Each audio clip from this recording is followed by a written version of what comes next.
2 of our Constitution, the president is supposed to be the symbol of national unity. And not just a symbol, it is his cardinal duty to ensure national unity. And the deputy president is supposed to be the principal assistant in that regard. Looking at this election that has just ended, the country was divided right in the middle. Half of the country went yellow for Kenya Kwanza, the other half went blue for Azimio. And after the elections, instead of dialoguing, we went to the streets. We are here because of the initiative between our two principals of the two coalitions, who said, no, let us not sort out this matter on the streets. Let us sit and talk to each other instead of talking at each other. What Amina is asking is where we have the principal deputy actually undermining these very talks and talking the language of division instead of unity, which is the principal duty to ensure national unity. And the country being a country of shareholders and non-shareholders. If we were to go that way, half of the country will be shareholders, the other half will be non-shareholders. What have you done, particularly and specifically with the utterances made by the Honorable Rigathi Gachagua? Not once, repeatedly. We haven't heard from you. And if you have taken steps, we would like to know from you what those steps are.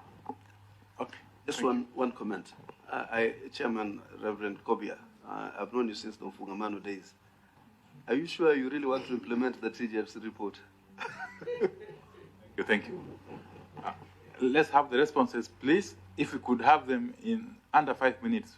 Thank you very much, Chair. Let me, I would like to ask the commissioners to address some of this.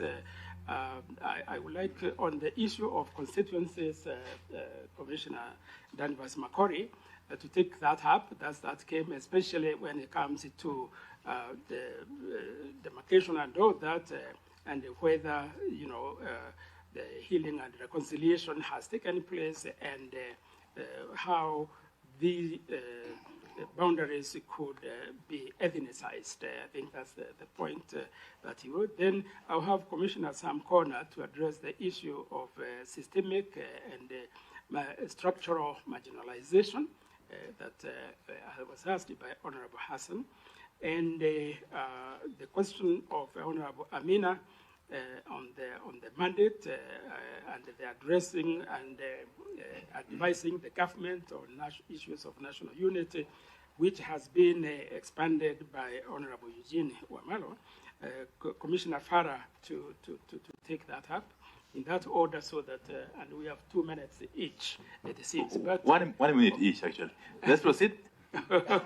Okay, those are the questions that came, and to Commissioner Honorable Hassan, yes, from Mfungamano, yes, we certainly would want to implement the TJRC recommendations, really, because we feel that unless we are bold enough, we take the courage to address them, however difficult, and I know they'll be divisive, but we are prepared.